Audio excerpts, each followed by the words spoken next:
Okay, so I have my list of all my books. I keep a list here. The first one I read was The Distant Shores. I finished that in January. Guys, one of the worst books I've ever read. Sorry, okay, it's not one of the worst. I'm not gonna diss someone like that because I'd hate it if I wrote a whole book and someone's like, that was the worst thing I've ever read. It might have been a bit young for me. That's the only thing. But what really annoyed me was the amount of fucking Irish stereotypes in it. It's set in West Cork, and like every second sentence was a stereotype about Ireland and Irish people and Cork people, and I just can't deal with that. Like, I just can't. The first Irish person she met, the first sentence he said was like, "As sure as there's an eye in a needle, there'll be rain tomorrow." Like, come on, who says that in Ireland? No one. Like, talk to one singular Irish person in your life. Like, the story was fine. It was very predictable and cliche. As I said, probably meant for a younger age than me, but sure look, sure listen. The second book I finished, All the Light We Cannot See, and I finished that in February.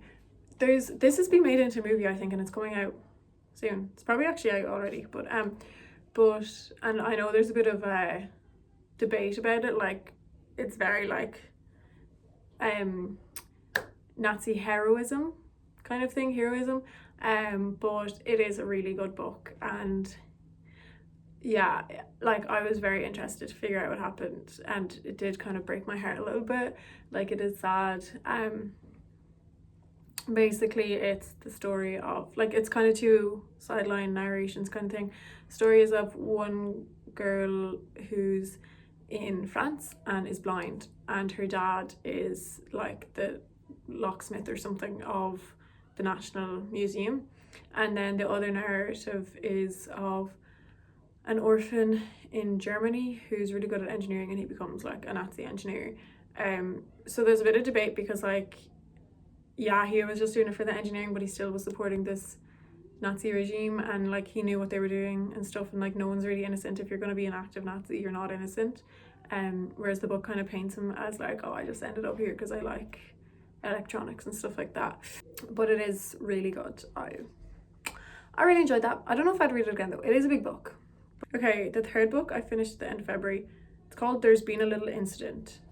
This book, I don't know what to think about it. Like, it was fine, but I was also like, it was so not what I was expecting, and it was also kind of like a little bit underwhelming. Not underwhelming, like, it was fine. I just don't think it's like a bit of me. It's by an Irish author, and it's set in Ireland, which obviously we support, and the Irish author is female, so obviously we support all that.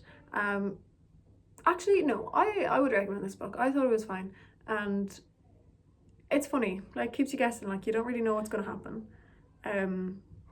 Definitely, it wasn't one that I was maybe like thinking about during class, or like being like, oh, can like this person leave so I can just read my book or anything like that. It's been a while since I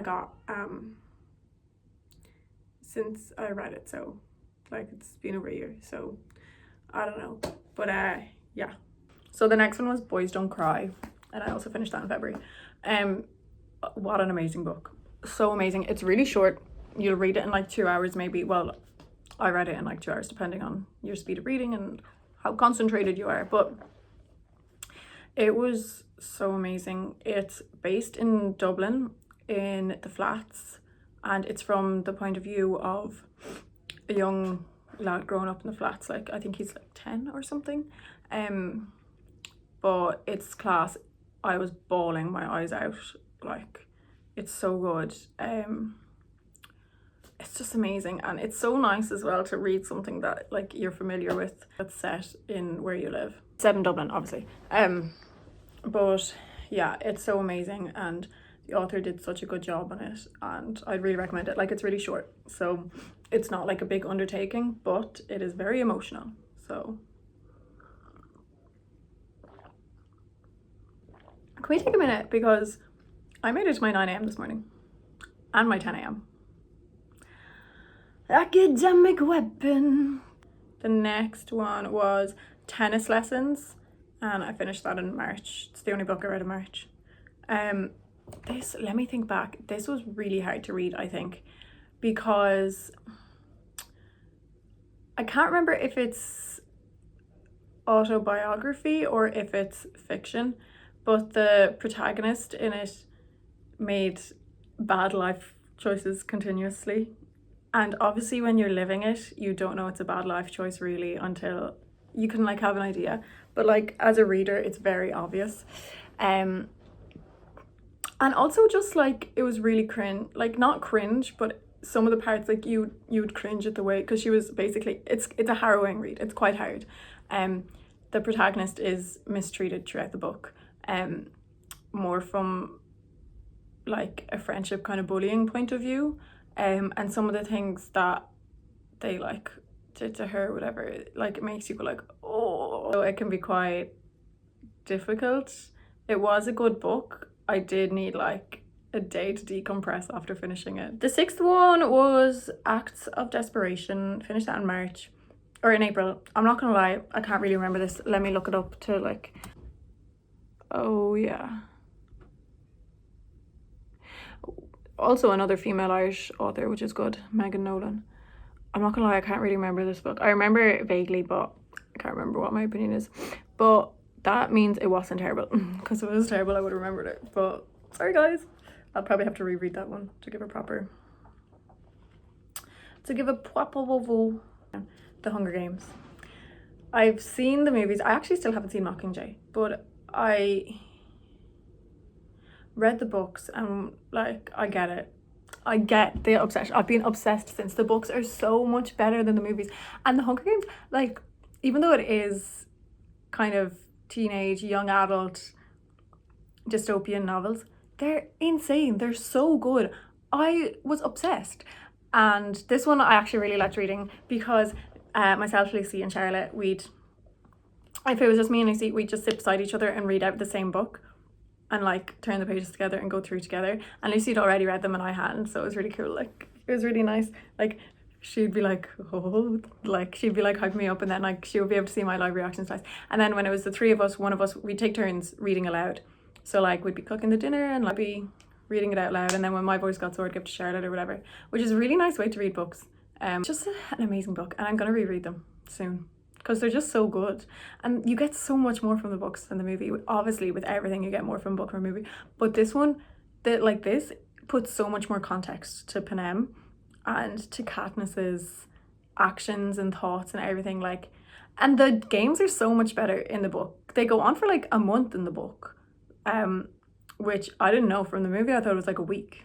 So, and like it really like delves deeper into her relationship with Rue, and like the death is way more harrowing, but it's fucking class, man. Then I read Conversations on Love and I finished that in April. This was amazing. This was amazing.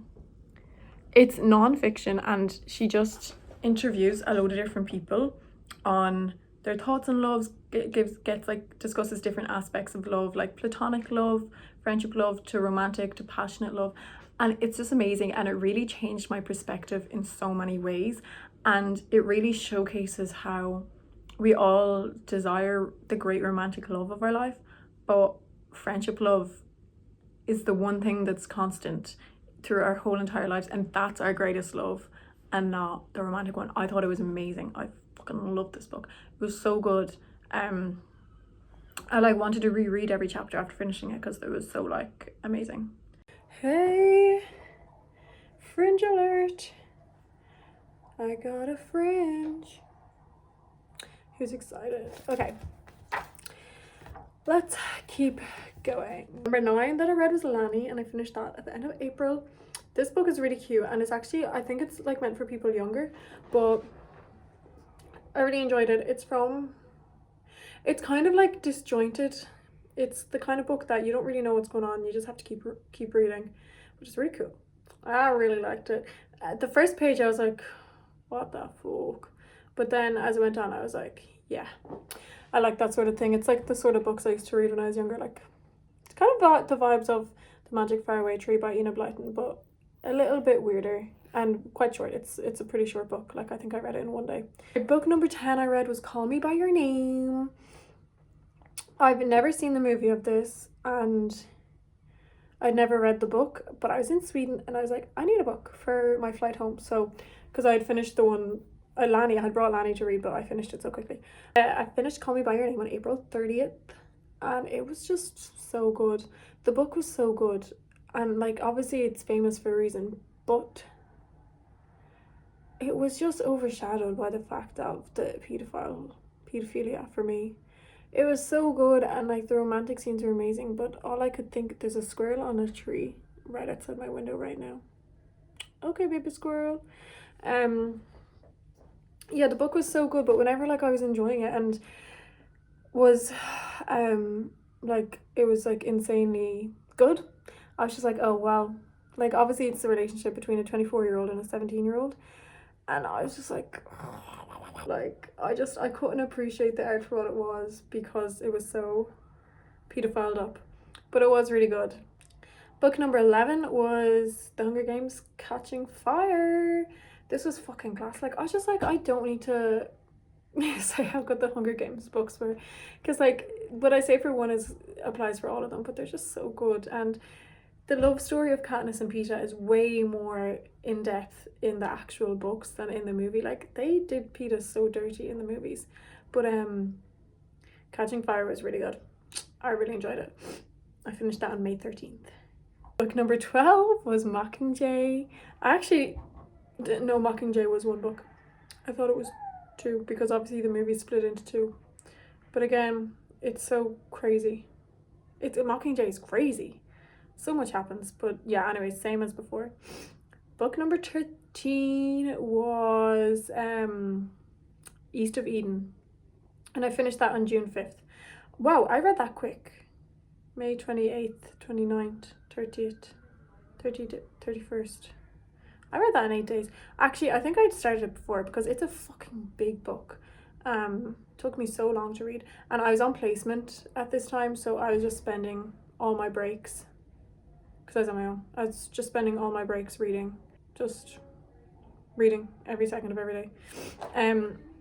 I didn't read this book as everyone thinks it was. I don't know, obviously it's like one of the literary greats and all that, but I was just kind of like, this is kind of boring. Like obviously it's more based on writing than content, but the content was pretty misogynistic and racist, so I was just kind of like, ugh. And obviously like all books back in the day are gonna be like that, but I was just like, baby girl. But it was fine. I just thought it was really boring, and I thought I'm a fan of descriptive writing. I'd be describing AF when I'm doing my writing, but I thought he just over described some things. Like a lot of the time when people think something's over described, I'm like, no, what do you mean? That's like literally perfect. But this, I was like, okay, we get it. We get it. Let's keep going. Let's move on. Like, so I don't know. I just didn't like this as much as everyone did. I did, and it also was so not what I was expecting. The like cover of Your Man Smoking is not an accurate like depiction of it, but I had the old cover, the old cover.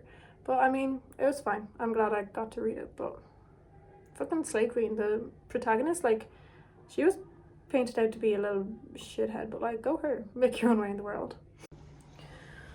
Hi guys, it is so rainy out today, and usually like I'm a fan of the rain, and like she slays, she makes Ireland green, she's like keeps us all in check, you know, but today is not a day where it has to be effort to go outside.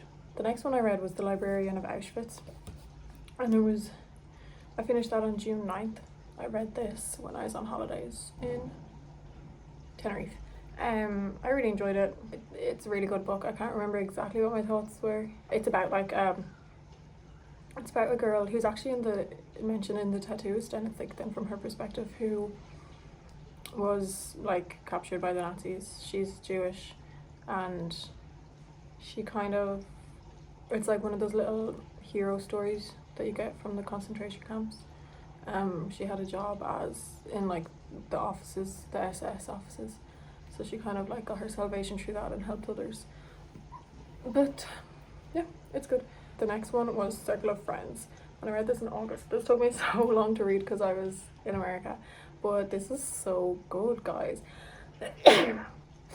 I just picked this up in a secondhand bookshop. Like, just there was a stall on the street because I was like, oh, she's a female Irish author, like from back in the day. Let me give her a go. This was so good. I loved this book.